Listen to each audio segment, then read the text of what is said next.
Sometimes the past finds you when you least expect it, like an old friend showing up at your door after years of silence. For Elias Boone, that moment came on a cold morning in Harlan Woods when he saw something that stopped his heart. There, sitting beneath an old oak tree, was a dog with amber eyes he recognized from his childhood. Blue, the same white markings, the same gentle way of watching. But Blue had been dead for 30 years, buried behind his family's barn before everything fell apart. This couldn't be real. Yet when the dog turned and walked deeper into the forest, Elias followed. What he discovered would change everything he thought he knew about his family and why he'd been living alone in these mountains all these years. Before we jump back in, tell us where you're tuning in from, and if this story touches you, make sure you're subscribed, because tomorrow I've saved something extra special for you. The weathered cabin that Elias Boone called home sat like a forgotten prayer in the heart of Harlan Woods, its cedar shingles grey with age and worn smooth by 30 winters of mountain storms. From the front porch, where he took his morning coffee each day at precisely 6:30, you could see clear across the valley to where the Cumberland Ridge rose up like the spine of some sleeping giant. The view never changed, and that suited Elias just fine. At 65, he had the kind of face that told stories without words, deep lines carved by weather and worry, grey beard trimmed neat but not fancy, eyes the colour of winter sky that seemed to look through you rather than at you. His hands were scarred from decades of working timber, thick fingers that could still split kindling with the precision of a man half his age. Those same hands shook now as he set down his coffee cup. The amber-eyed dog's image burned into his memory like a brand. He'd built this cabin himself back in 75, when the world had become too much to bear and the mountains had called to him like a sanctuary. One room served as kitchen, living space, and bedroom all at once, with a stone fireplace that kept the worst of winter at bay. A smaller room housed his workshop, where he crafted simple furniture that he'd trade in town twice a year for supplies. The walls were bare except for a single photograph. 2 young men in work clothes standing beside a massive oak tree. A blue-eyed cattle dog sitting between them. Samuel had been 22 in that picture, Elias 19. Both boys had their father's broad shoulders and their mother's stubborn chin. Samuel's arm was draped across Elias's shoulders, both of them grinning at something their father had said behind the camera. Blue sat perfectly still, tongue lolling out, those amber eyes bright with intelligence. It was the last picture taken before Samuel shipped out to Vietnam. The letter from the army had arrived on a Tuesday in October of 1971. "We regret to inform you that your son, Staff Sergeant Samuel James Boone, was killed in action on October 15th while serving his country with distinction. There had been no body to bury," they said. An explosion had left nothing to send home except his personal effects, and a purple heart that felt cold as ice in Elias's trembling. Hence, their parents had died within a year of each other after that. Father from a heart attack that everyone knew was really from a broken spirit. Mother from the cancer that grief had fed until it consumed her from the inside out. The family farm had burned down 3 years later, an electrical fire that took everything except the memories Elias carried in his chest like shrapnel. He'd tried to stay in town after that, working at the lumber mill, living in a small apartment above the hardware store. But everywhere he looked he saw Samuel, in the diner where they used to eat breakfast on Sundays, in the pool hall where Samuel had taught him to shoot straight, in the faces of the other young men who had made it home from the war when his brother hadn't. The weight of those unspoken questions, why him and not me, why the good ones and not the rest of us, had nearly crushed him, so he'd come to the mountains, carrying nothing but basic tools, a truck full of lumber, and the photograph that now sat on his mantelpiece like a shrine. He told himself it was temporary, just until the raw edges of grief had healed enough for him to face the world again. 30 years had passed like pages torn from a calendar, and still he remained. His days followed a rhythm as predictable as the sunrise. Coffee at 6:30, checking the weather from his porch while the mist rose off the valley floor like the breath of the sleeping earth. Breakfast of eggs from his 3 chickens and bread. He baked himself in the old cast-iron Dutch oven. Morning work in the shop, crafting chair legs or tabletops with the same care his father had taught him as a boy. Lunch of whatever he'd canned from his small garden. Eaten standing at the kitchen window where he could watch the tree line for deer. Afternoons were for maintenance, splitting wood, mending fence, checking the rain catchment system that provided his water. He'd learned to be entirely self-sufficient out of necessity and stubbornness in equal measure. The nearest neighbor was 12 miles down a rutted dirt road that became impassable in winter. The closest town, Millbrook, was another 8 miles beyond that. A collection of weathered buildings clustered around a single main street like cattle huddled against the wind.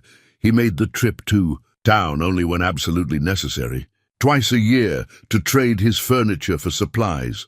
Once more if the winter had been particularly hard and his stores ran low. The people there knew him as the hermit from the mountains, the man who spoke only when spoken to and never lingered for conversation. They respected his privacy the way mountain people do, understanding that some wounds require solitude to heal.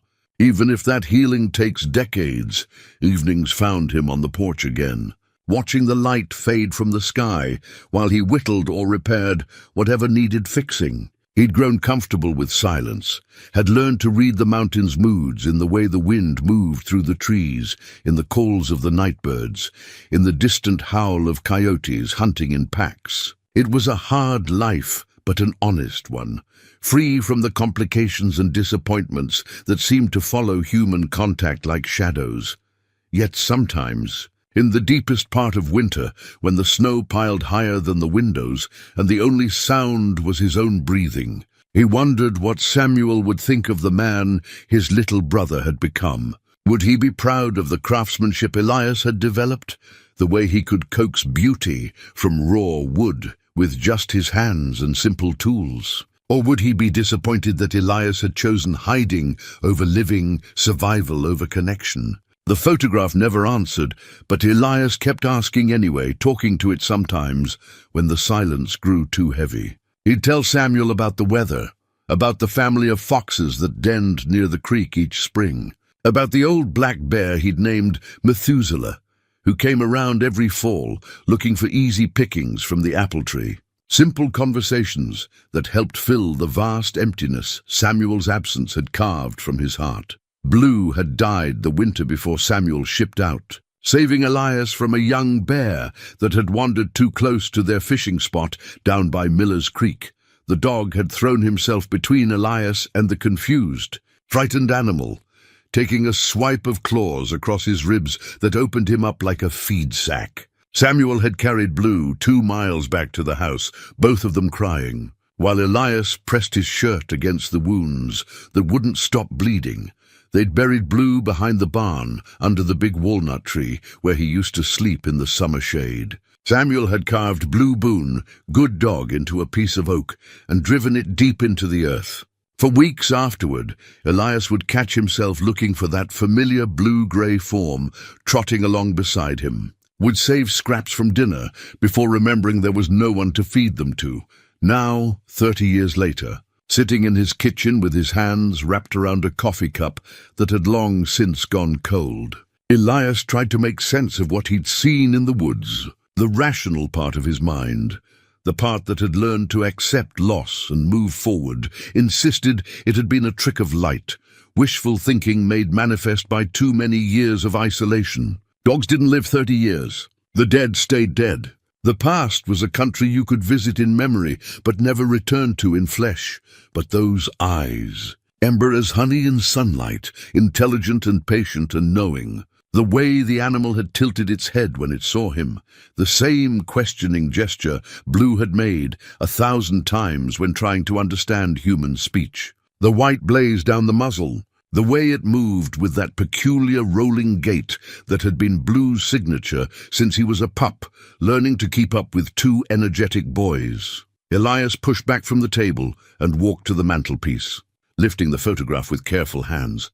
Samuel's face looked back at him, young and full of life, arm draped across his little brother's shoulders. Blue sat between them, ears perked, mouth open in what looked remarkably like a grin. Three friends, on the edge of a future they couldn't imagine, one that would scatter them like leaves in a storm. "What would you do, Sam?" Elias whispered to the picture. "What would you tell me if you were here?"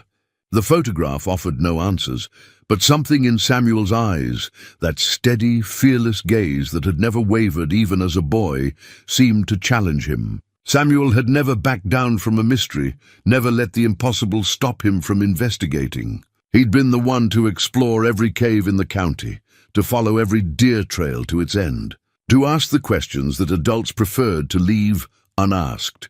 Outside, the afternoon light was beginning to slant through the trees at that particular angle that meant evening wasn't far behind. Soon the temperature would drop, and mist would begin rising from the warmer ground into the cooling air. Night sounds would replace day sounds, owls instead of hawks, the rustle of nocturnal creatures beginning their hunts. It was the time of day when the boundary between what was real and what was possible seemed thinnest, when a man might see things that daylight would dismiss as foolishness. Elias set the photograph back in its place and reached for his coat, a heavy canvas jacket that had served him well through countless mountain seasons. He pulled on his boots, worn leather that had molded to his feet like a second skin, and picked up his walking stick, a piece of hickory he'd carved and shaped until it fit his grip perfectly. If he was losing his mind, if 30 years of solitude had finally taken their toll, and his brain was showing him phantoms from his past, then he needed to know. And if he wasn't, if somehow, impossibly genuinely, there was a dog in these mountains that looked exactly like Blue, then he owed it to himself and to Samuel's memory to find out why the sun was already beginning its descent toward the western peaks as Elias stepped off his porch and headed back toward the spot where his world had tilted on its axis that morning. Behind him, the cabin settled into the lengthening shadows, patient and solid as always, waiting for his return.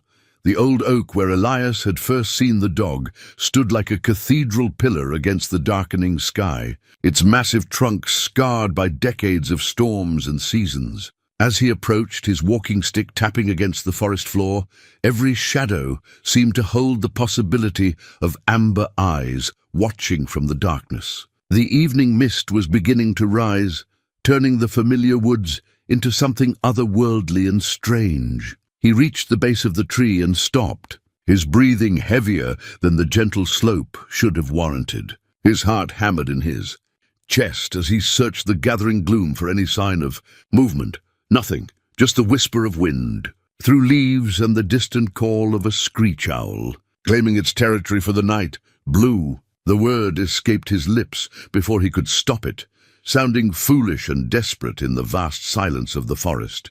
"Blue boy, are you there?" For a long moment, nothing answered except the echo of his own voice bouncing off the trees. Then from somewhere deeper in the woods came the soft rustle of leaves, not random but purposeful, as if something large was moving through the underbrush with deliberate care. Elias raised his walking stick like a weapon, though what he planned to defend himself against, he couldn't say. The sound came closer, steady and unhurried, until finally a shape materialized from between two birch trees about 20 yards away. Even in the fading light, there was no mistaking the silhouette, the pointed ears, the sturdy build, the way the animal held its head with that particular mix of alertness and calm that had been Blue's trademark. The dog stepped into a shaft of late sunlight that filtered through the canopy, and Elias felt his knees buckle. It was Blue, every marking exactly as he remembered, down to the small patch of darker fur behind the left ear that looked like a thumbprint. The white blaze ran from the top of the dog's head to the tip of his black nose in a perfect line. Those amber eyes regarded Elias with the same patient intelligence that had gazed up at him from countless fishing trips and camping adventures 40 years past. "This isn't possible," Elias whispered. But even as he spoke, the dog began to move. Not toward him, but parallel to where he stood, padding silently through the trees as if asking Elias to follow. After a dozen steps, the animal stopped and looked back, head tilted in that achingly familiar questioning gesture. Elias found himself moving before his mind could form objections. His legs carried him forward on some deeper instinct than rational thought, following the dog as it led him along paths he'd never seen in 30 years of walking these mountains. The animal moved with the confidence of long familiarity, never hesitating at the numerous game trails that branched off in different directions. They climbed steadily upward, away from the valley floor where Elias's cabin sat, into territory that grew wilder with each step. The trees changed from the mixed hardwoods of the lower elevations to the darker conifers that thrived in the thin mountain air. Moss hung from branches like tattered curtains, and the ground beneath their feet became softer, cushioned by centuries of fallen needles. After what felt like hours, but could have been minutes, time seemed to move differently. In this impossible twilight procession, the dog stopped beside a jumble of boulders that looked like they'd been dropped by some careless giant. Between two of the largest stones, Elias could see the dark mouth of a cave he'd never noticed before, though he could have sworn he'd explored every inch of these mountains over the decades. The dog sat down beside the cave entrance and looked at Elias expectantly, tongue lolling out in that familiar grin. When Elias didn't immediately approach, the animal gave a soft whine, the same sound Blue used to make when he wanted attention or had something important to show the boys. Elias pulled a small flashlight from his coat pocket, one of the few concessions to modern convenience he allowed himself. The beam cut through the darkness as he approached the cave entrance, revealing smooth stone walls that suggested this wasn't a natural formation, but something carved by human hands long ago. He had to duck his head to enter. But once inside, the ceiling opened up into a space large enough for a man to stand comfortably. His flashlight beam swept across the interior, revealing something that made him stumble backward in shock. The cave was furnished, not recently abandoned but actively lived in. A sleeping bag was rolled neatly in one corner, beside a small camp stove and a stack of canned goods. Maps were spread across a flat stone that served as a table, held down by coffee cans filled with stones. And hanging from a natural ledge in the rock wall was something that made Elias's blood run cold. A worn leather collar, cracked with age but still bearing a metal tag that caught his flashlight beam.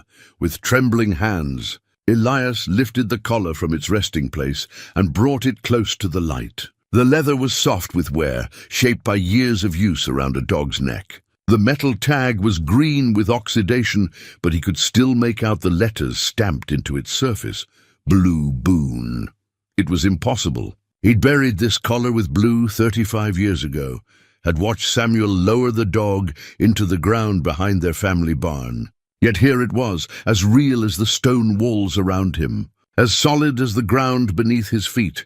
The dog, Blue. It had to be Blue, somehow, had followed him into the cave and now sat watching with those knowing eyes. As Elias stared at the collar, the animal approached and nuzzled his hand with a wet nose, the gesture so achingly familiar that tears began to blur his vision. How? Elias whispered. How is this possible?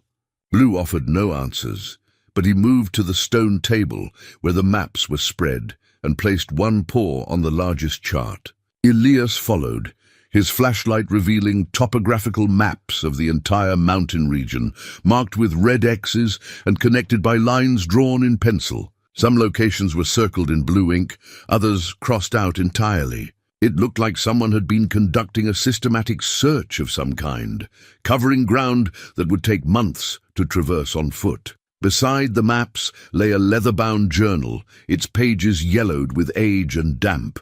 Elias opened it carefully, afraid it might crumble in his hands, and found himself staring at handwriting he recognized as surely as his own face in a mirror. Samuel's handwriting, neat, precise letters formed by the same hand that had written letters home from basic training. Thank you notes to their mother, his name in the family Bible.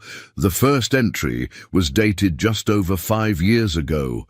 Day 1 in the mountains, the entry began. Found this cave system thanks to the dog. Still can't believe he's here.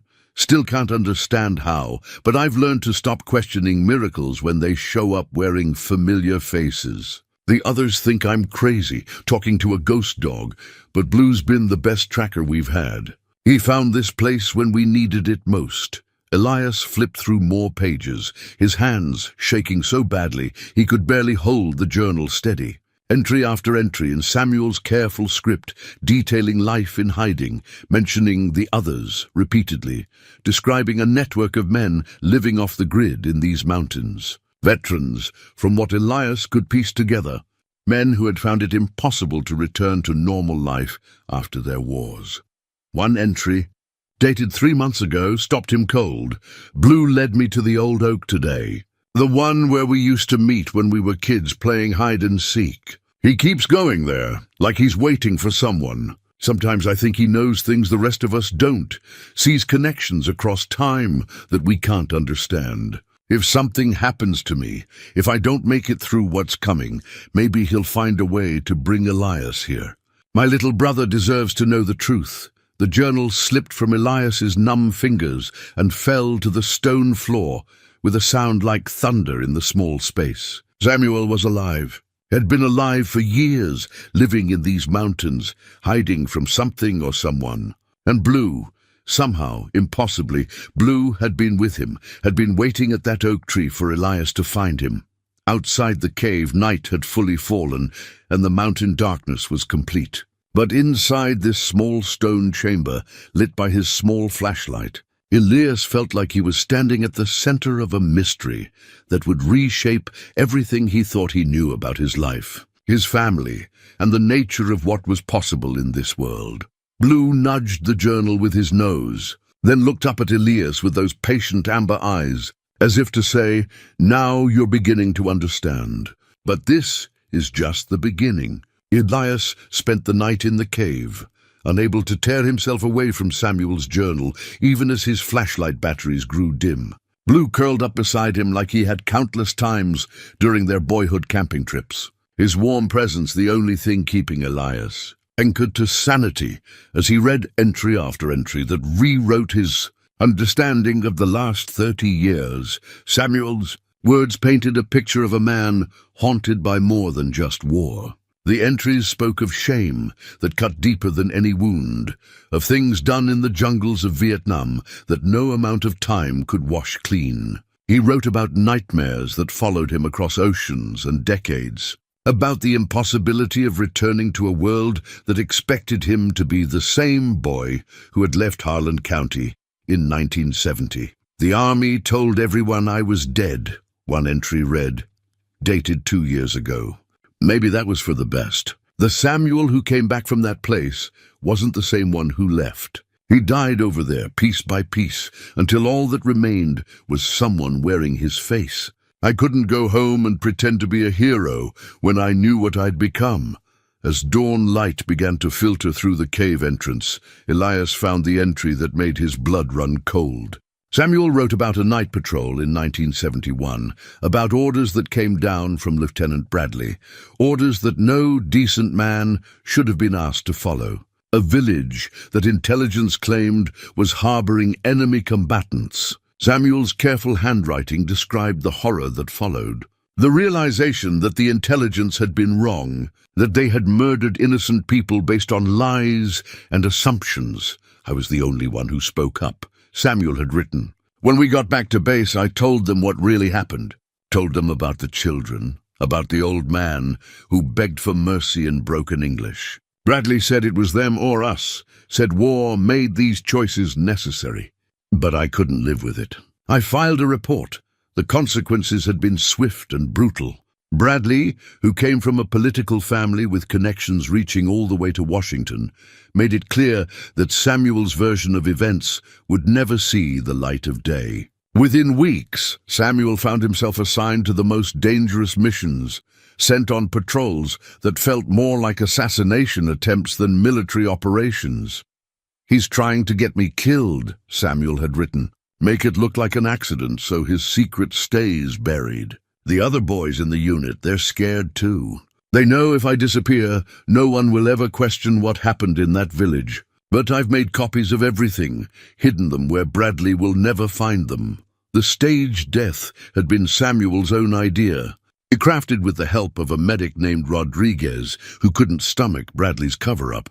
An explosion during a firefight, Samuel's dog tags and personal effects sent home to a grieving family, while the real Samuel disappeared into the jungle with evidence that could destroy Bradley's career and possibly land him in military prison. "I've been dead for over 50 years, Samuel had written in a recent entry. "Sometimes I wonder if that's not the truest thing about me now. The boy who left home died in that village with those innocent people. What came back was something else entirely.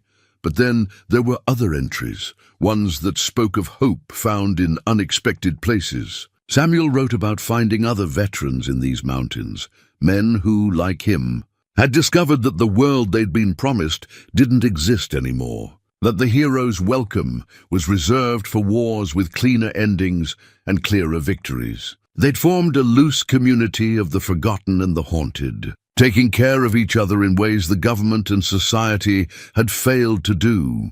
"Old Pete found me first," Samuel had written about a man named Peterson, a Korean War veteran who'd been living off-grid since 1953. Said he'd been waiting for others like him, men who'd seen too much and couldn't pretend anymore.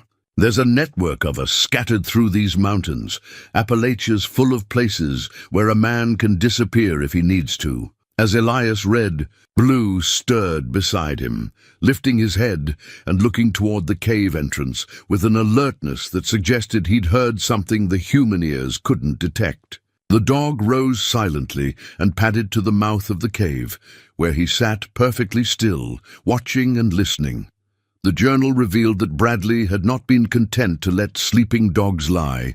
Now Congressman Bradley, he'd built a career on his military service, carefully omitting the darker chapters while positioning himself as a champion of veterans' rights. But Samuel's evidence remained a threat, and over the years, Bradley had made several attempts to locate and silence the only witness to his war crimes.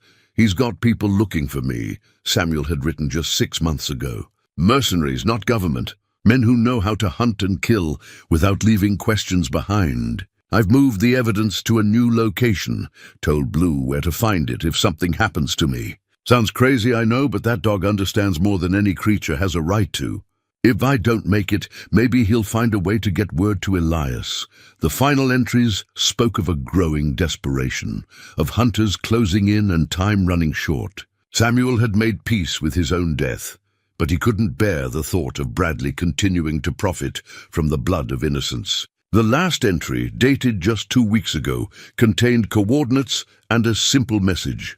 "If Blue brings you this, little brother, then I'm probably gone. But the truth doesn't have to die with me." Elias looked up from the journal to find Blue watching him intently, those amber eyes holding a weight of knowledge that seemed impossible for any animal to carry. Yet here he was, exactly as Samuel had described, a creature that somehow bridged the gap between the living and the dead.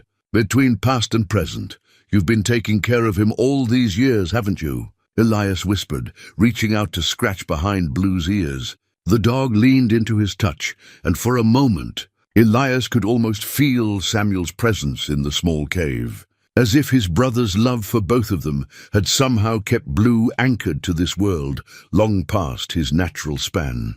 Among Samuel's possessions, Elias found something that nearly stopped his heart, a small metal case containing Samuel's dog tags, the same ones the army had supposedly sent home after his death. But these weren't the tags his family had buried in the empty coffin. These were different, bearing a different serial number, and wrapped around them was a small chain that Elias recognized. It was their father's wedding ring, the simple gold band their mother had pressed into Samuel's hand the morning he'd left for war, asking him to bring it back safe. Their father had died wearing a replacement ring, never knowing that his original had made it home after all. As full daylight streamed into the cave, Elias made a decision that would have seemed impossible just 24 hours earlier. Samuel was alive, or had been until recently. There were others like him living in these mountains. Veterans society had abandoned who had found each other in their exile. And somewhere in this vast wilderness, Bradley's hunters might still be closing in on the brother Elias had mourned for half his life. Blue stood and moved toward the cave entrance, then looked back with an expression that needed no translation. Time to go. Time to find Samuel, or at least discover what had become of him. Time to honor the truth that had kept Samuel running for 50 years. Elias carefully packed the journal and the dog tags in his coat, took one last look around the cave that had sheltered his brother, and followed Blue back into the morning light. The hand-drawn map that Blue led him to next was spread across a flat boulder like an ancient treasure chart, weighted down with stones against the mountain breeze. Someone had taken great care with it, marking elevations and water sources, noting seasonal deer paths and hidden caves throughout the entire Harlan Woods region. Red X's marked what appeared to be campsites, connected by penciled lines that showed safe routes between locations, a complete network for moving unseen through hundreds of square miles of wilderness. Elias studied the map with growing amazement, recognizing his own property marked with a small cabin symbol, but seeing for the first time how it fit into a much larger picture. He'd thought he knew these mountains after 30 years of solitude, but this map revealed secret places he'd never imagined, caves large enough for multiple people, natural springs that never appeared on official surveys, hidden valleys where a man could disappear completely. Blue sat patiently while Elias traced the marked routes with his finger, occasionally whining softly when the human lingered too long at any particular spot. The dog seemed to have an agenda, a specific destination in mind, but he waited with that supernatural patience that had always been his trademark. "You want me to follow this route, don't you?" Elias asked, pointing to a penciled line that led north toward the highest peaks. Blue's tail wagged once, the same single wag that had always meant yes when they were boys. The trail the map indicated was unmarked and nearly invisible, more of a deer path that wound through stands of birch and pine toward elevations where the air grew thin and cold. As they climbed, Elias began to see signs that others had passed this way recently, broken twigs bent at shoulder height, the occasional boot print in soft earth, places where someone had paused to rest and left the faintest impression of their presence. After 3 hours of steady climbing, Blue led him to the first camp. It was so well concealed that Elias might have walked within 10 feet of it without noticing, hidden beneath a natural shelter formed by 3 massive boulders. The remains of a fire pit were carefully camouflaged with stones and dirt, but the arrangement was too neat to be natural. Searching more carefully, Elias found the signs of extended habitation, a carefully constructed lean-to built from dead branches and covered with pine boughs, nearly invisible unless you knew exactly where to look. Inside, the ground was carpeted with pine needles, arranged over what felt like a foam sleeping pad. A small cache of supplies was buried beneath a pile of rocks. Canned food, water purification tablets, a first aid kit, and ammunition for a rifle that was nowhere to be seen. Carved into the bark of the largest boulder, almost hidden by the natural texture of the rock, were initials, J.M., Korea 1953. Below that, in fresher cuts that looked recent, someone had added SB 2024. Samuel had been here. Recently. Blue circled the abandoned camp twice, nose to the ground, before moving to the edge of the small clearing and looking back expectantly. The trail continued upward, more difficult now, as they climbed above the tree line into country where snow might linger even in late spring. The second camp they found was more recent, and clearly abandoned in haste. A small tent was still standing, though one side had collapsed, and personal belongings were scattered as if someone had grabbed only the essentials before leaving quickly. Elias found a coffee cup still containing dried grounds, a paperback novel with yellowed pages, and a photograph tucked between two rocks. 3 men in military fatigues, young faces grinning at the camera from some long-ago war, but it was the third camp that told the real story. This one was larger, more permanent, built in a natural depression that provided shelter from wind and visibility from below. The remains of multiple shelters suggested it had housed several people at once, and the elaborate fire pit included a stone chimney that would disperse smoke and make it nearly invisible from any distance. Here, Elias found something that made his hands tremble, a piece of paper with his own name, written in Samuel's careful script, weighted down with a stone and left where anyone entering the camp would be sure to see it. Elias, if you're reading this, then Blue found you like I hoped he would. I'm sorry you had to learn the truth this way, but there wasn't time for gentler revelations. The men hunting me have found our main camp, and we had to scatter. Some of the boys are heading deeper into the back country, but I'm going after the one they call Razor. Can't let him hurt the others. Check the cache where we used to hide our fishing gear.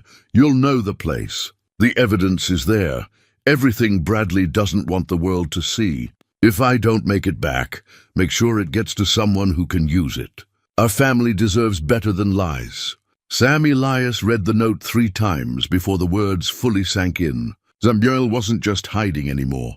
He was hunting, going after someone dangerous enough to threaten an entire community of battle-hardened veterans. And he expected he might not survive the encounter. The reference to their old fishing spot sent Elias's memory racing backward 40 years, to a hidden pool in Miller's Creek, where they'd spent countless summer afternoons. They'd discovered a hollow in the bank where they could hide their gear between fishing trips, a secret cache known only to them and Blue, who used to sit guard while they dug out their hooks and line. Blue was already moving again, leading Elias down a different route than they'd taken up the mountain. This path was more direct, but also more treacherous, following ridgelines and crossing streams on fallen logs that might not hold a man's weight. The dog moved with absolute confidence, occasionally pausing to let Elias catch up, but never wavering in his direction as they descended, toward familiar territory, toward the creek where he and Samuel had learned to fish under their fathers. Patient instruction, Elias found himself remembering conversations that had seemed insignificant at the time. Samuel talking about the men he served with, how they looked out for each other, how some bonds couldn't be broken by distance or time, how a good dog never forgot the people who mattered to him, never stopped protecting them even when they couldn't protect themselves. You've been taking care of all of them, haven't you? Elias said to Blue as they picked their way down a steep slope covered in loose shale. All these lost soldiers, all these men who couldn't find their way home.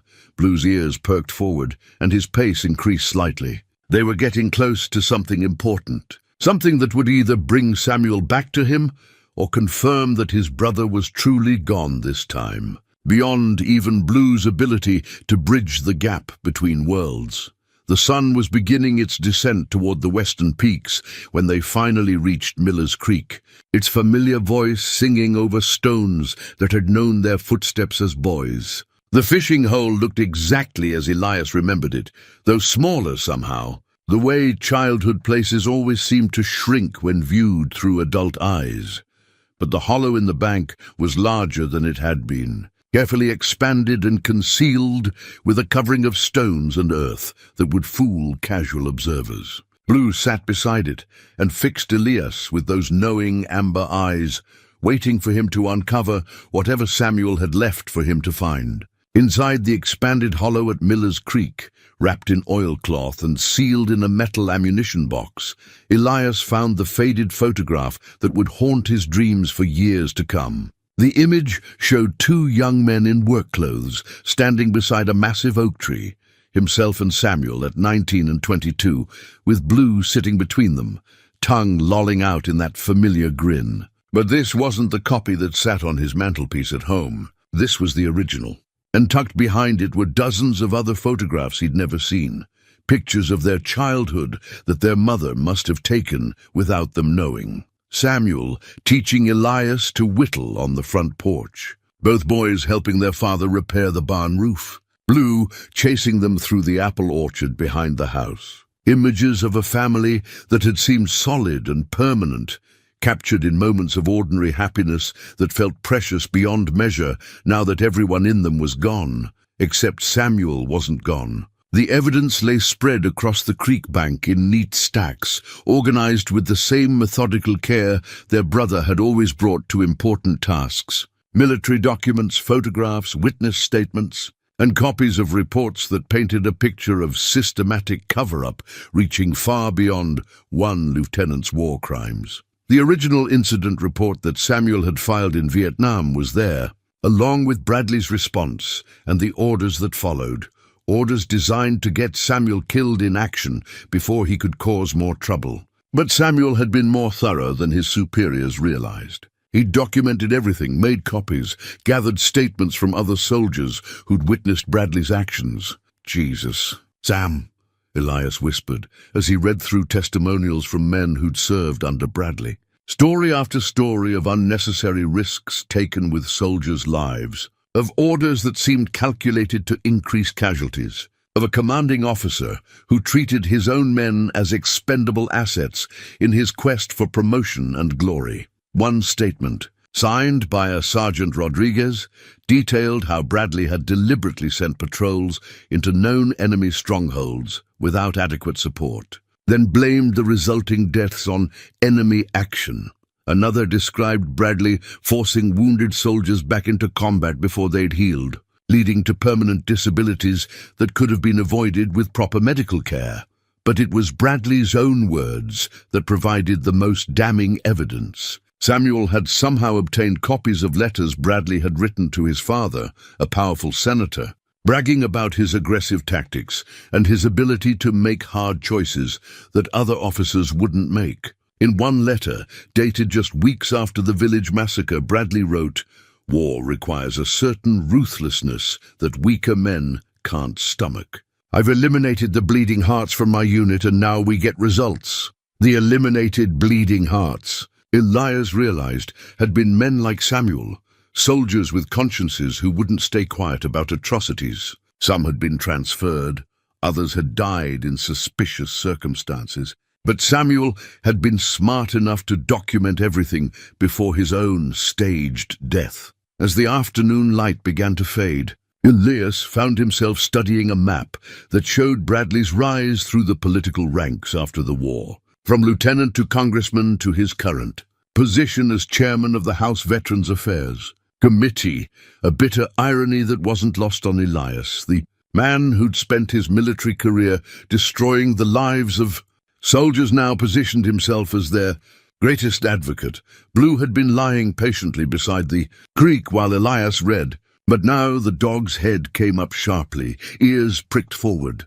Something had caught his attention, a sound or scent that human senses couldn't detect. The dog rose and moved to the edge of the small clearing, every line of his body tense with alertness. Following Blue's gaze, Elias saw nothing but the familiar forest of his childhood, the same trees where he and Samuel had played hide-and-seek, where they'd built forts and imagined themselves as explorers in uncharted territory. But something felt different now, charged with the same electric tension that preceded mountain thunderstorms. Then he heard it, the distant sound of an engine, growing louder as it climbed the rough logging road that led to this section of the creek. No one had any business up here. The nearest neighbor was miles away, and hunters wouldn't be using vehicles during closed season. Elias quickly began repacking the evidence, his hands shaking as he tried to organize 50 years' worth of documents back into their protective containers. Blue moved closer, pressing against his leg in a gesture that was both comforting and warning. The dog's body language spoke of danger approaching, of the need to move quickly and quietly.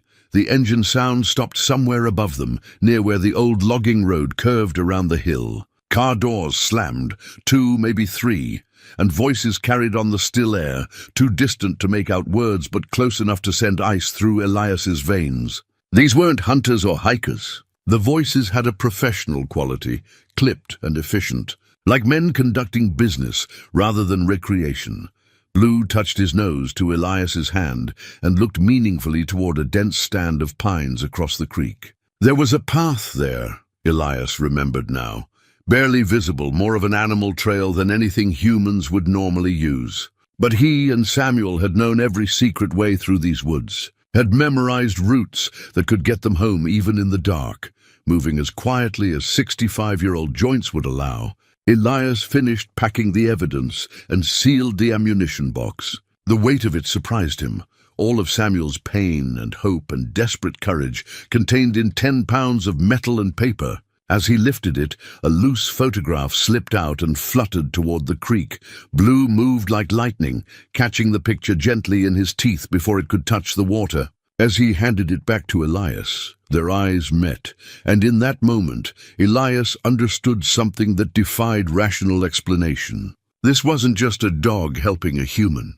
This was Blue protecting Samuel's legacy, ensuring that their brother's 50-year sacrifice wouldn't be lost to carelessness or panic. The voices were closer now, and Elias could make out individual words, coordinates, evidence, clean sweep, professional terms used by people who did this kind of work for a living. Samuel's hunters had found the creek, and they were conducting a systematic search.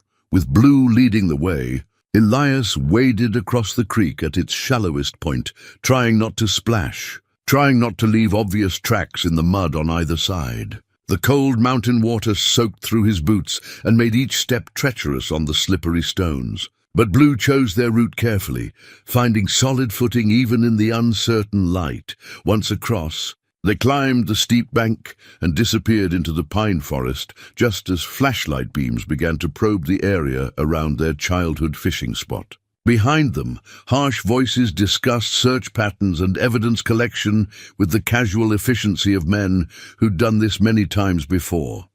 As they moved deeper into the forest, following paths that seemed to exist more in Blue's memory than in present reality, Elias carried with him not just Samuel's evidence, but also a new understanding of what his brother had become. Not just a victim hiding from his past, but a guardian protecting others like himself. A man who'd spent 50 years gathering the proof needed to bring down a system that had failed everyone it was supposed to serve. The question now was whether that evidence would survive long enough to do any good, and whether Samuel was still alive somewhere in these mountains, still fighting the war that should have ended decades ago. The carved wooden cross stood like a sentinel in the small clearing, weathered by mountain seasons, but still bearing the careful craftsmanship that marked it as Samuel's work. Elias recognized his brother's hands in every detail, the precise joints, the smooth finish, despite being carved from rough pine, the way the proportions somehow conveyed both strength and sorrow. Beneath it, a small mound of stones marked what was clearly a grave. Blue had led him here through paths that seemed to shift and change in the moonlight, moving with the confidence of long familiarity through territory that felt ancient and untouched by modern concerns. They'd walked for hours after escaping the hunters at Miller's Creek, climbing steadily into the high country where the air grew thin and the silence was broken only by the distant call of night birds. The inscription carved into the cross was simple but profound. Tommy Morrison, age 19, Vietnam 1969, he carried others when he could no longer carry himself. Below that, in smaller letters, Samuel had added, "Remembered by those he saved." This was more than just a grave marker. It was a testament to a kind of brotherhood that transcended death, a promise that no one who had served would be forgotten, even if they died alone in these remote mountains. Elias knelt beside the grave and placed his hand on the smooth wood of the cross, feeling the decades of weather that had seasoned it without weakening the message it carried. "You've been taking care of them all, haven't you, Sam?" He whispered to the mountain silence, all the lost ones, all the forgotten soldiers. From somewhere in the trees beyond the clearing came a soft whistle, 3 short notes followed by 2 long ones. Blue's head came up immediately, ears pricked forward. And he answered with a sound Elias had never heard him make before, a low whine that seemed to carry complex meaning across the darkness. The whistle came again, closer this time, and Blue moved to the edge of the clearing where he sat perfectly still, watching and waiting. After several minutes, a figure emerged from the shadows between the trees, a small woman in military fatigues, moving with the careful precision of someone accustomed to dangerous territory. She appeared to be in her 60s, with greying hair pulled back in a practical ponytail, and eyes that missed nothing as they assessed Elias from across the clearing. A medical bag hung from her shoulder, and she carried herself with the quiet authority of someone who'd spent years making life-and-death decisions under pressure. "You must be Elias," she said, her voice carrying a slight accent that sounded like Texas or maybe New Mexico. "Samuel's little brother. He talked about you all the time. You know my brother?" Elias stood slowly, still clutching the ammunition box containing Samuel's evidence. "I'm Maria Santos, Army Medic, 1st Cavalry Division, retired." She approached the grave and placed a small bundle of mountain laurel beside the cross. "I served with Tommy here. Tried to save him when he caught shrapnel from a mortar round outside Da Nang. Didn't work then. But I've been taking care of him ever since." The casual way she spoke about caring for a dead soldier in an unmarked grave high in the Appalachian Mountains should have sounded insane. But somehow it made perfect sense in this place where Blue had been waiting 30 years for Elias to find him. "Samuel brought Tommy here about 5 years ago," Maria continued, settling onto a fallen log with the ease of someone who'd spent years living outdoors. "Found him dying alone in a VA hospital in Charleston, forgotten by everyone except a night shift nurse who barely spoke English. Samuel sat with him those last 3 days, made sure he wasn't alone at the end." She gestured toward the cross with obvious respect. "Your brother carved that marker from memory, spent 2 weeks getting every detail right. Said Tommy deserved better than a numbered grave in a government cemetery where no one would ever visit." Blue had settled beside Maria, leaning against her leg in obvious familiarity. She scratched behind his ears with practiced affection, and Elias realized that this wasn't the first time they'd met at this lonely grave site. "How long have you been up here?" Elias asked. "Full time?" "About 8 years. But I've known about the network for longer than that.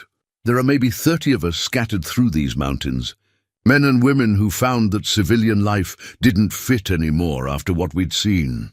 Maria's eyes reflected the starlight as she looked across the clearing. "Samuel was our unofficial leader, the one who made sure everyone had what they needed to survive." "Was?" The word hit Elias like a physical blow. He left 6 weeks ago to deal with Razor Patterson. Special Forces, multiple tours, came back with a head full of bad wiring and a talent for making other people's problems his own.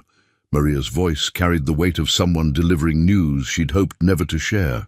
"Razor's been running a protection racket, forcing some of our people to work for him, smuggling mostly, using the mountain trails to move things the government would rather not see moved."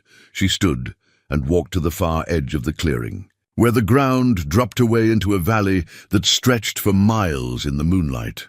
"Samuel couldn't stand watching Razor hurt people who'd already given everything for their country. Said some debts could only be paid in person. Where did he go?" Elias joined her at the edge, looking down into the darkness where distant lights twinkled like fallen stars.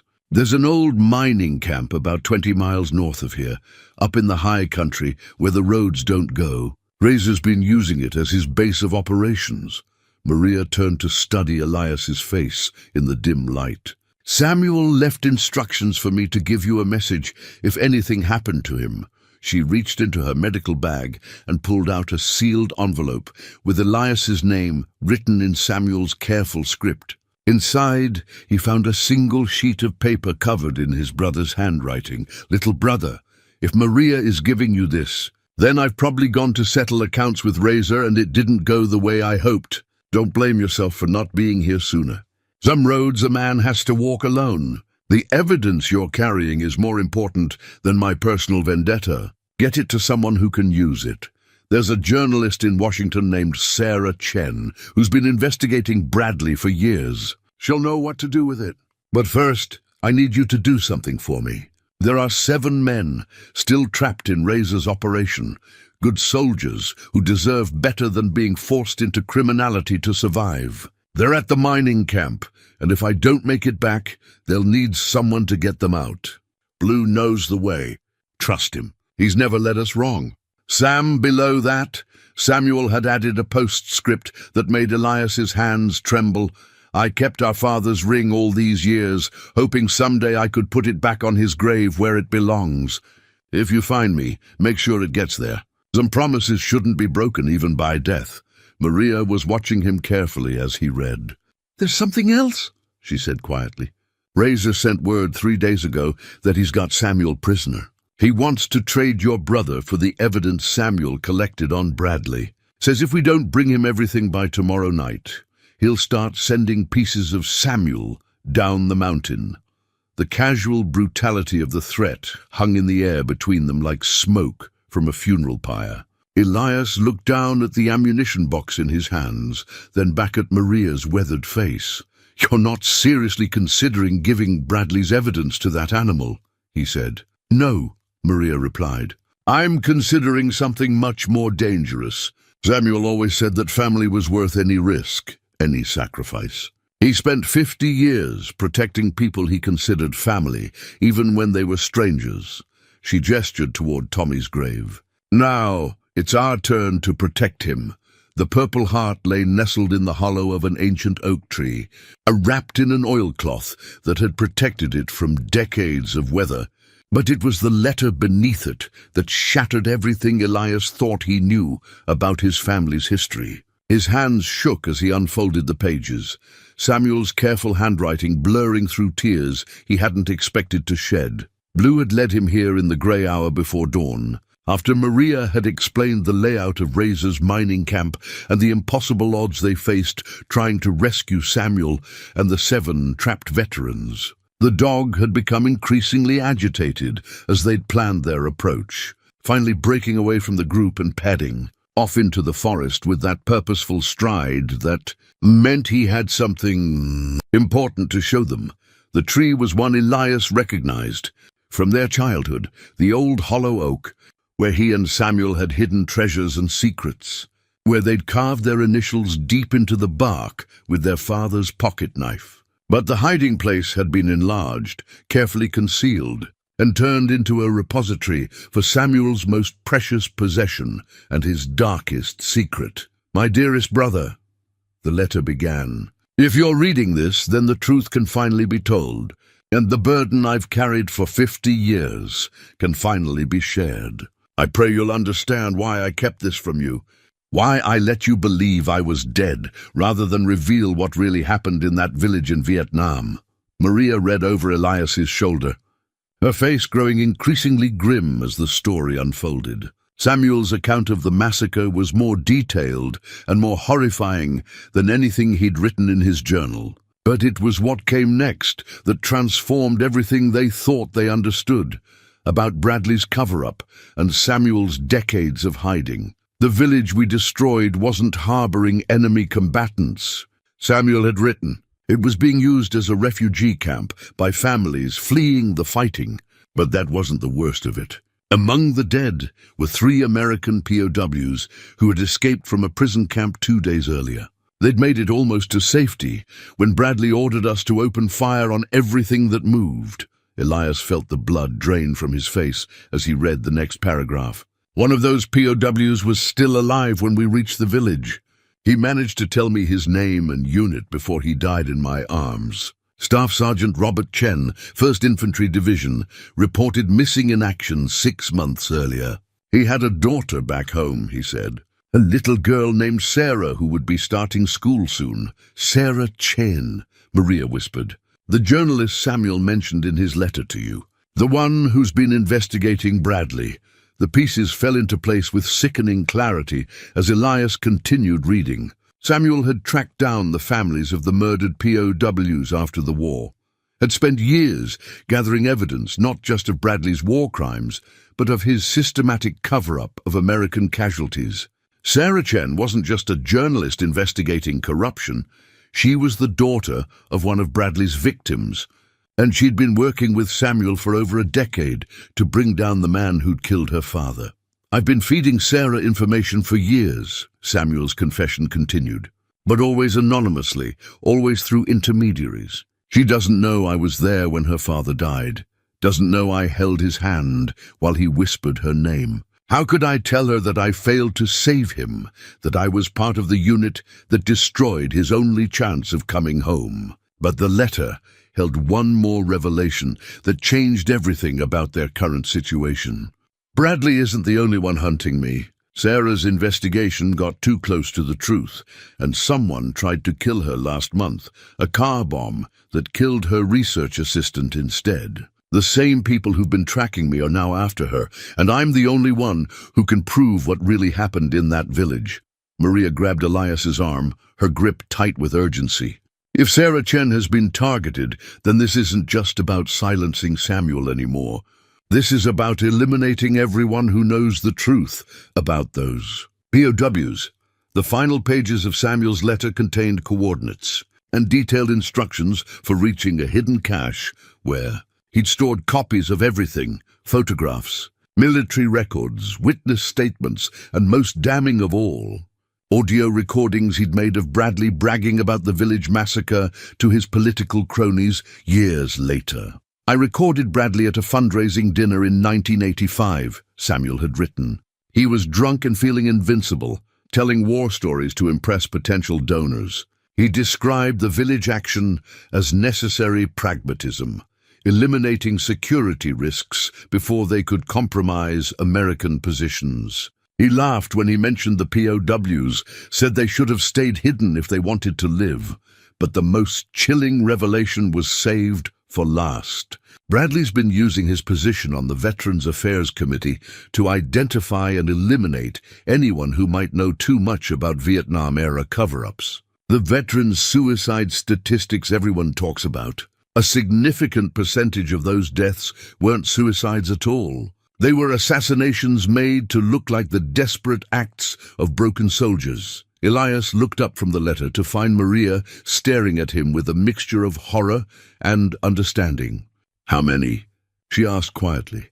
"Samuel estimates over 200 deaths in the past 20 years, Elias read from the final page. "All veterans who had knowledge of war crimes or cover-ups, all ruled suicide or accidental death, all conveniently eliminating potential threats to Bradley's political career." The Purple Heart felt heavy in Elias's hands as he lifted it from its hiding place. This wasn't just Samuel's medal. It had belonged to Staff Sergeant Robert Chen, given to Samuel by Chen's dying words as a token to pass on to his daughter. Samuel had carried it for 50 years, unable to deliver it because doing so would have required explaining how he'd come to possess it. "The mining camp?" Maria said suddenly, her military training taking over as she processed the new information. "It's not just Razor's operation. It's a trap. Bradley's people have been using Razor to flush out the remaining veterans who might have knowledge of the cover-ups." The implications hit Elias like a physical blow. Samuel hadn't been captured by a rogue veteran running a smuggling operation. He'd walked into a carefully orchestrated trap designed to eliminate the last living witness to Bradley's war crimes, along with anyone who might try to rescue him. "We have to get word to Sarah Chen," Elias said. But Maria was already shaking her head. No communication in or out of these mountains without being intercepted. "Bradley's people have been monitoring every form of contact for months."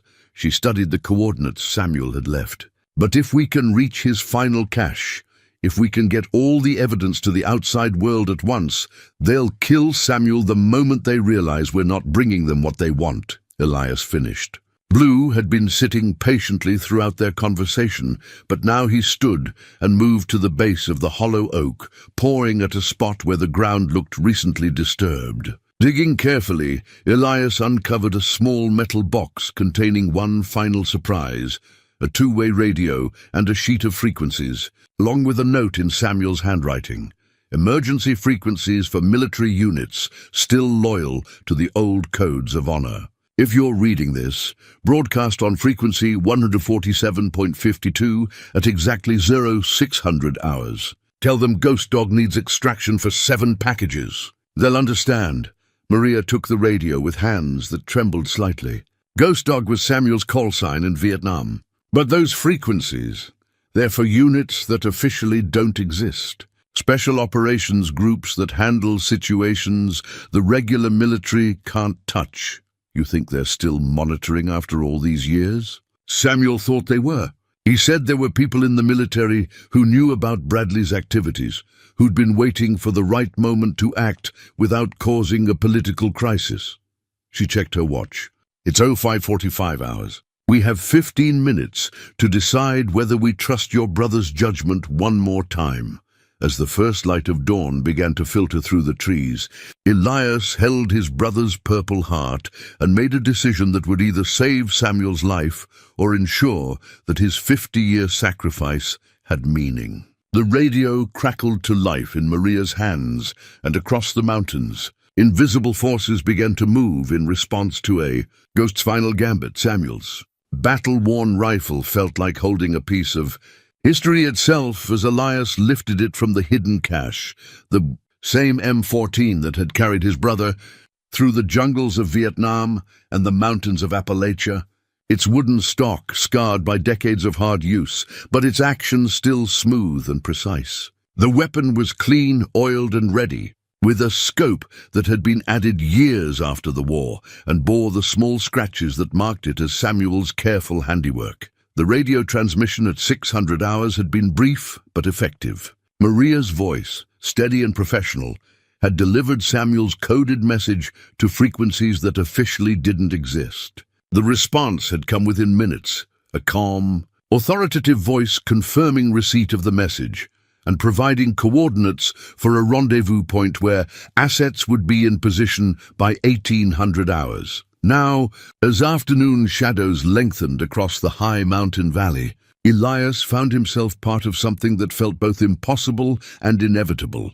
Blue led them through terrain that seemed to exist outside normal geography, paths that appeared and disappeared like thoughts, ravines that provided perfect concealment, vantage points that offered clear views of the mining camp below while remaining invisible from the valley floor. The old copper mine had been abandoned for 60 years, but recent occupation was evident in the new structures that had been built among the ruins of the original operation. Razor Patterson had chosen his location well.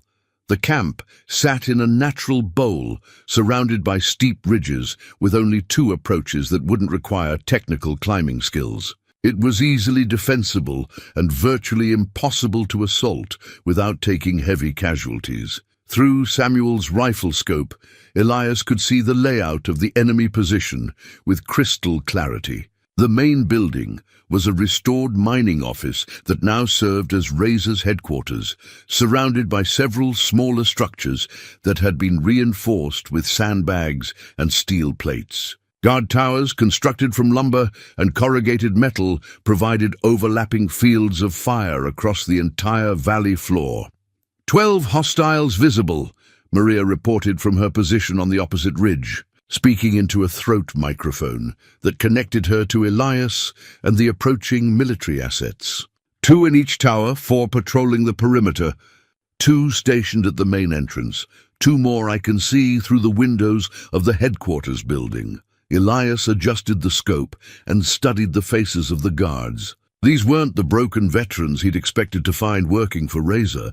They were professionals, clean-shaven, well-equipped, moving with the disciplined efficiency of active military personnel. Bradley's people, almost certainly, using Razor's operation as a front for their real mission. "The prisoners are in the old mine shaft," came a new voice on the radio, one of the approaching assets, speaking with the calm precision of someone conducting a briefing. "Thermal imaging shows 8 heat signatures in the underground complex. 7 clustered together in what appears to be a holding area, 1 isolated in a separate chamber approximately 50 meters deeper into the mine." Samuel, alone in the darkness of a mountain cave, probably wounded, certainly aware that his time was running out. The thought sent a surge of protective anger through Elias that surprised him with its intensity. For 30 years, he'd mourned a brother he thought was dead. Now, having found Samuel alive, he wasn't about to lose him to the same system that had already taken so much from their family.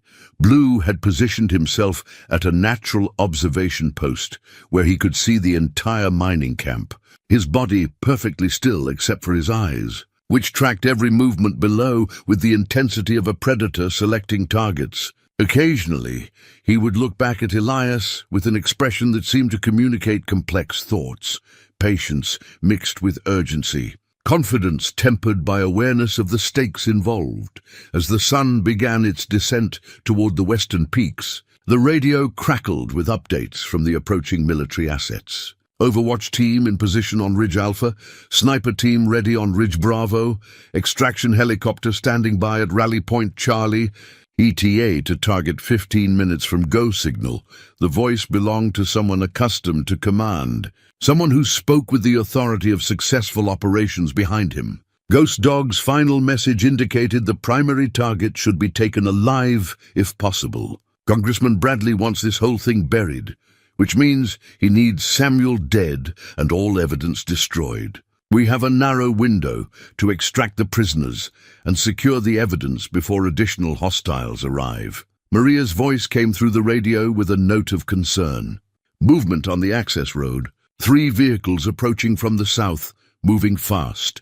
Through the rifle scope, Elias watched a convoy of black SUVs navigate the winding mountain road that led to the mining camp. The vehicles had government plates and the kind of aggressive styling that suggested they carried people accustomed to operating outside normal legal constraints. Bradley's cleanup crew, the military commander reported, right on schedule. Those vehicles contained a wet work team with orders to eliminate all witnesses and destroy the site. We need to move now.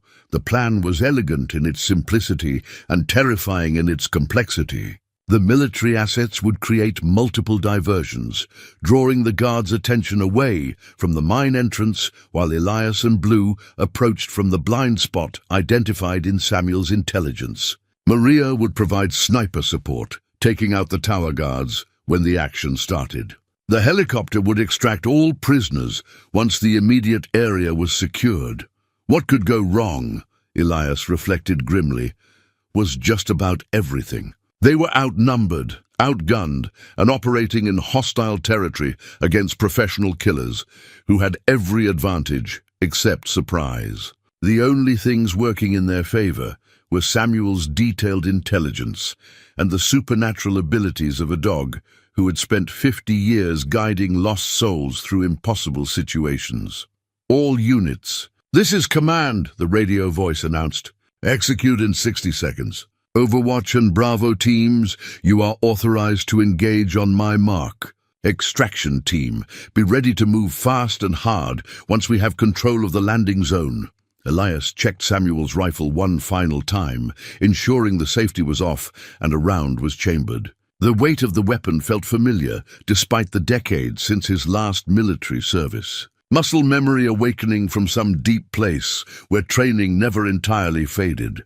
Blue looked up at him with those knowing amber eyes, and for a moment, Elias could have sworn he saw not just intelligence, but something approaching human understanding in that gaze. This dog had spent 30 years bridging the gap between life and death, between past and present, between the family that was lost and the family that might still be saved. 30 seconds, command announced.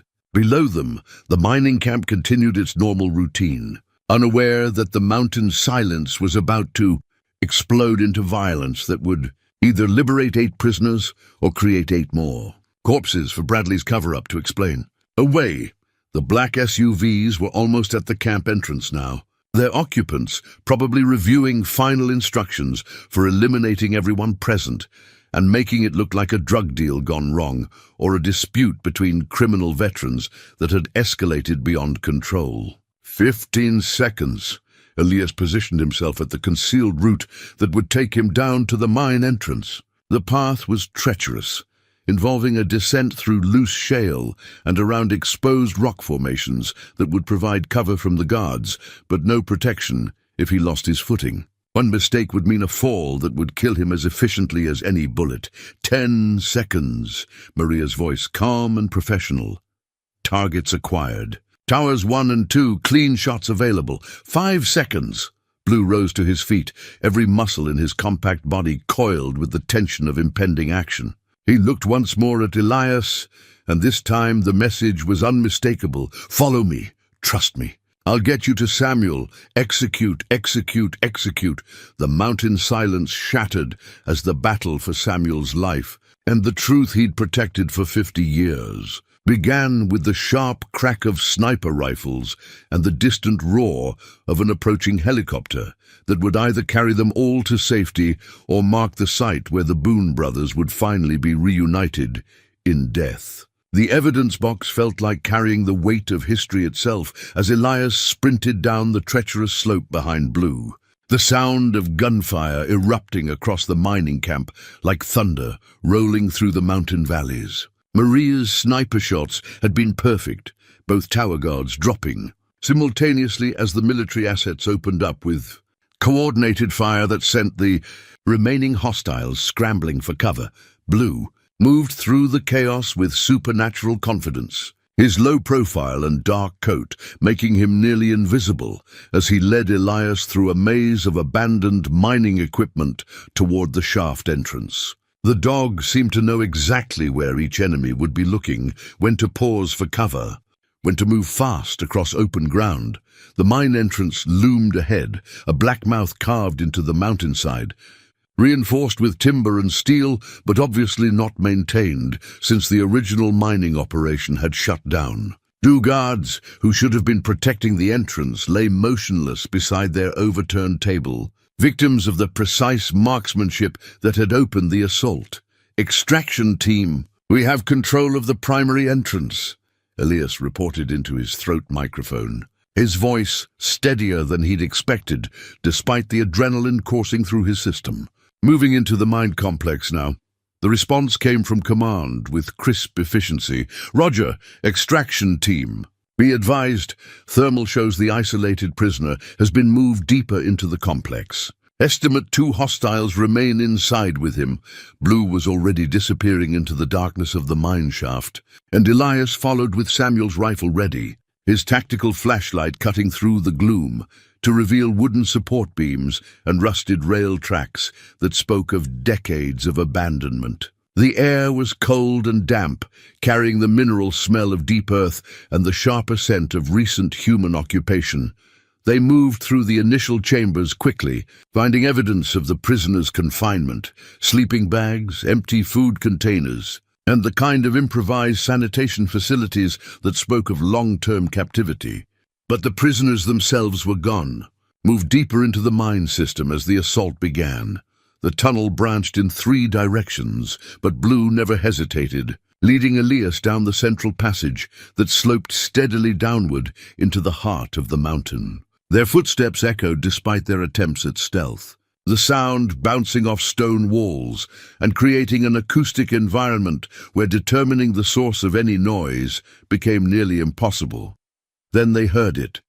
Voices echoing from somewhere ahead, too distorted by the tunnel acoustics to make out words, but clearly human and clearly agitated. Blue's pace quickened, and Elias found himself half running to keep up as they navigated around fallen support beams and pools of standing water that reflected their flashlight beam like mirrors. The tunnel opened into a larger chamber where the original miners had followed a rich vein of copper ore, creating a space large enough for equipment and storage. Modern camping lights illuminated the area, revealing 7 men sitting with their backs against the far wall, their hands bound but their faces showing the kind of alert tension that suggested they were ready to fight if given the opportunity. These were Samuel's veterans, men in their 60s and 70s who carried themselves with the unmistakable bearing of soldiers, despite their current circumstances. Their eyes tracked Elias's movement with professional assessment, taking in his weapons and equipment. evaluating whether he represented rescue or additional threat. But it was the sound from the deeper tunnel that made Elias's blood run cold. The unmistakable noise of someone being beaten, punctuated by a voice that was definitely Samuel's. Though strained with pain and exhaustion, "Where is it, old man? Bradley's getting impatient, and my orders are to start sending pieces of you down the mountain if you don't start talking." Blue was already moving toward the sound, but Elias caught up with him at the entrance to the deeper tunnel. Through the rifle scope, he could see into a natural cavern where two men in tactical gear were standing over a figure chained to a support beam. Samuel looked like he'd aged 20 years in the weeks since his capture. His face was swollen with bruises, his clothes torn and stained with blood, but his eyes still held the same defiant spark that had made him stand up to bullies in their childhood and war. Criminals in Vietnam.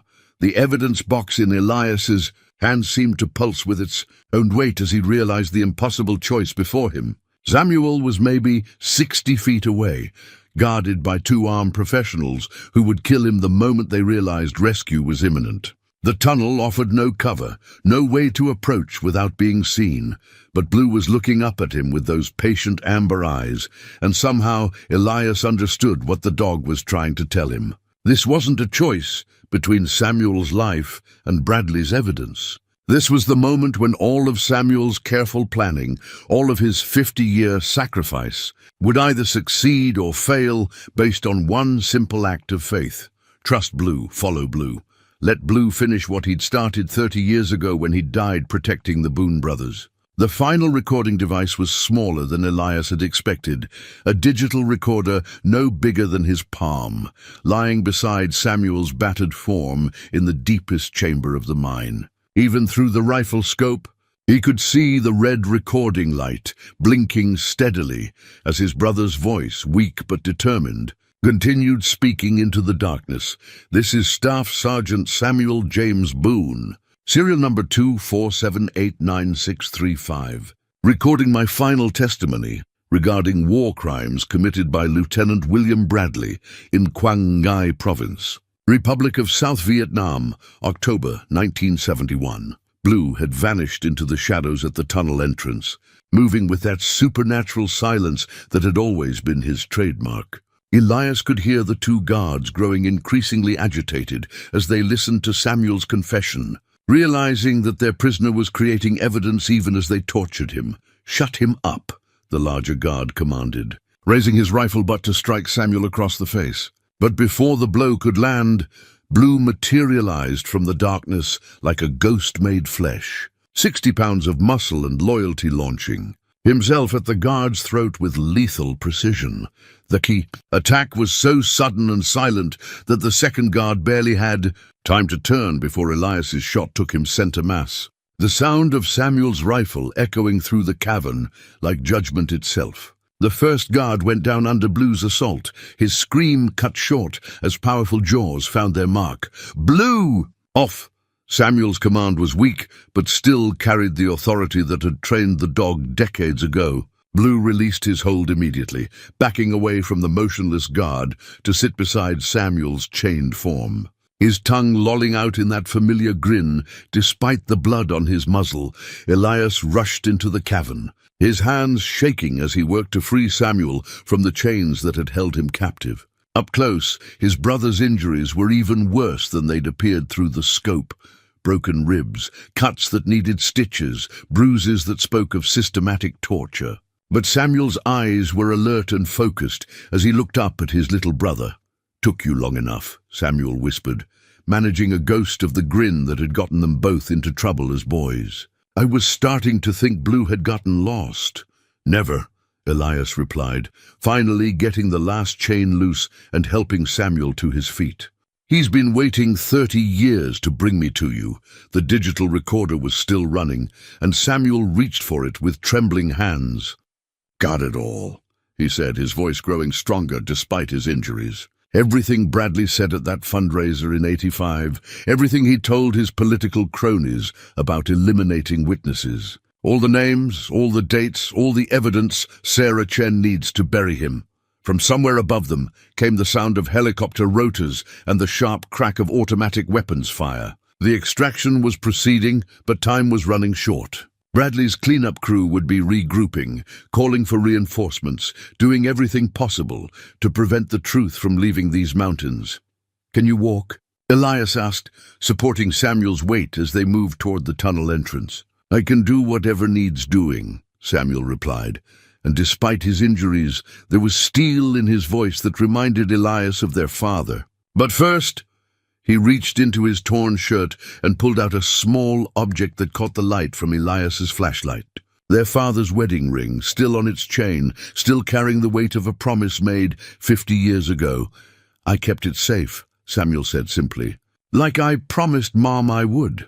Blue had moved ahead of them into the tunnel, scouting the route back to the surface, with the same careful attention he'd shown throughout their descent. But as they reached the chamber where the 7 veterans had been held, they found it empty. The other prisoners had already been evacuated by the military assets, leaving only the abandoned camping equipment and the echo of helicopter rotors growing more distant. "Command, this is Extraction Team," Elias reported into his throat microphone. "Package 1 recovered and mobile. Need immediate dust-off at primary landing zone." The response was immediate and welcome. "Roger, Extraction Team. All other packages secure and en route to Rally Point Charlie. Helicopter inbound to your position, ETA 3 minutes. As they climbed back toward daylight, Samuel's weight growing heavier with each step, Elias felt the evidence box pressing against his side. 50 years of careful documentation that would finally bring justice for Robert Chen and all the other victims of Bradley's ambition. But more than that, it represented something that couldn't be quantified or catalogued. The love of a brother who had sacrificed everything to protect the truth and the people he considered family. Blue led them unerringly through the maze of tunnels and chambers, past the scattered equipment of their enemies, past the evidence of violence and captivity, toward the sound of rotors and the promise of sky. As they emerged from the mine entrance into the fading light of evening, Elias saw the helicopter settling onto the makeshift landing zone, its crew already preparing for immediate departure. The final recording was complete. The evidence was secure. Samuel was alive. After 50 years of hiding and 30 years of mourning, the Boone brothers were finally going home together. The new leather collar was simple but sturdy, and crafted from oak-tanned hide with brass fittings that would weather decades of mountain seasons. Elias had made it himself in the workshop behind his cabin, using skills their father had taught both brothers in what seemed like another lifetime. The brass nameplate was engraved with just 2 words, Blue Boone, no dates, because some things existed outside of time. 6 months had passed since the night helicopter had lifted them out of the mining camp and into a world where truth finally had a voice. Sarah Chen's investigation had exploded across every major news outlet within days. Bradley's recorded confessions playing on television screens across the nation, while federal marshals arrested him at his congressional office. The Purple Heart that had belonged to her father now sat in a place of honor on her desk, returned at last to the family that had never stopped looking for answers. The Veteran Support Center that now occupied the old lumber mill building in Millbrook bore Samuel's name on a simple wooden sign, Samuel J. Boone Veterans Assistance Center, though Samuel himself had protested the honor with characteristic modesty. Should just say home base, he'd argued. That's what it really is, a place where people can find their way back. Elias watched from the porch of his expanded cabin as Samuel worked with a young Marine named Rodriguez, teaching him to tie flies for the trout that ran thick in Miller's Creek during spring spawning season. The kid had come back from Afghanistan with wounds that didn't show on medical charts, the kind of invisible damage that could destroy a life if left untreated. But Samuel had a gift for reaching men like that, for showing them that survival was just the first step toward living. Patience, Samuel was saying, his hands steady despite the permanent damage from his captivity. The fish don't care how fancy your fly looks. They care whether you respect the water enough to take your time, Blue lay in the shade between them, his muzzle grey now, but his eyes still alert, still watching over the people he'd chosen to protect. The veterinarian in town had declared him a medical miracle, a dog that should have died of old age years ago, but somehow maintained the vigor of an animal half his age. Elias had stopped trying to explain it. Some miracles didn't need explanations, just acceptance. The sound of a vehicle approaching made Blue's ears perk up, and soon Maria's pickup truck came into view, raising dust from the improved road that now connected the cabin to the main highway. The isolation that had once defined this place was gone, replaced by the steady stream of visitors who came seeking the peace that Samuel had found in these mountains. Maria climbed out of the truck with the easy movement of someone who'd found her purpose in life. The medical clinic she ran in conjunction with the Veterans Center had become a model for rural health care, combining traditional medicine with the kind of emotional support that came from understanding what combat did to the human spirit. "Any word from Washington?" Samuel asked as she approached, though his tone suggested he already knew the answer. "The congressional hearing starts next week," Maria reported, settling into the third rocking chair that Elias had added to the porch. "Sarah says they have enough evidence to keep Bradley in federal prison for the rest of his natural life, assuming he lives that long. Apparently, some of his former associates aren't happy about the attention his trial is bringing to their activities." The justice system had moved with unusual speed once the evidence became public. Bradley's network of mercenaries and political allies had collapsed like a house of cards, each arrest leading to new revelations about the scope of the cover-up. Over 200 veteran deaths were being reinvestigated, and several other high-ranking officials faced charges ranging from conspiracy to murder. "The families are getting closure," Maria continued. "Sarah's been working with victim advocates to make sure everyone who lost someone to Bradley's operations gets the full truth. It won't bring back the dead, but it means they didn't die for nothing." As the afternoon light began to slant through the trees, Rodriguez packed up his fishing gear with the careful precision Samuel had taught him. The young Marine's hands were steady now, his eyes clearer than they'd been when he'd first arrived at the center 3 months ago. He'd found work at a logging operation down in the valley, had started talking about maybe taking some college courses, about building a future that extended beyond just surviving each day. "Same time next week?" Rodriguez asked, and Samuel nodded. "Weather permitting. Blue likes to check the fishing spots early. Make sure the trout are still cooperating with our plans."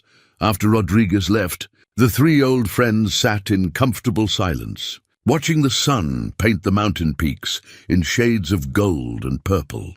This had become their evening ritual, a time for reflection, for processing the events that had brought them together, for planning whatever came next. "You ever think about that night?" Maria asked quietly. "About what might have happened if Blue hadn't found you?" Elias reached down to scratch behind Blue's ears, feeling the solid warmth that anchored him to this moment, this place, this second chance at family. "I think Blue knew exactly what needed to happen," he said. "Just like he always has." Samuel smiled, the expression transforming his weathered face into something approaching the boy Elias remembered from their childhood. "Some debts take a lifetime to pay," he said, "but some promises are worth keeping no matter how long it takes." As full darkness settled over Harlan Woods, Blue rose from his spot on the porch and padded over to his favorite sleeping place beneath the old oak tree, where everything had started. But tonight, he wasn't alone. A young German shepherd from the Veterans Center followed him, settling down beside the older dog with the easy trust of youth, learning from experience. Blue's legacy was continuing, Elias realized, not just in the supernatural bond that had kept him present for so many years, but in the practical work of healing that went on every day at the center. Men and women who'd given everything for their country were finding their way back to lives worth living, guided by the patient wisdom of those who'd walked that path before them. The circle was complete, but it wasn't ending. It was expanding, growing stronger, reaching out to touch other lives that needed the kind of hope that only came from knowing someone cared enough to wait. Whether that waiting took months, years or even decades, some promises. Elias thought as he watched Blue settle into comfortable sleep, were indeed worth keeping forever.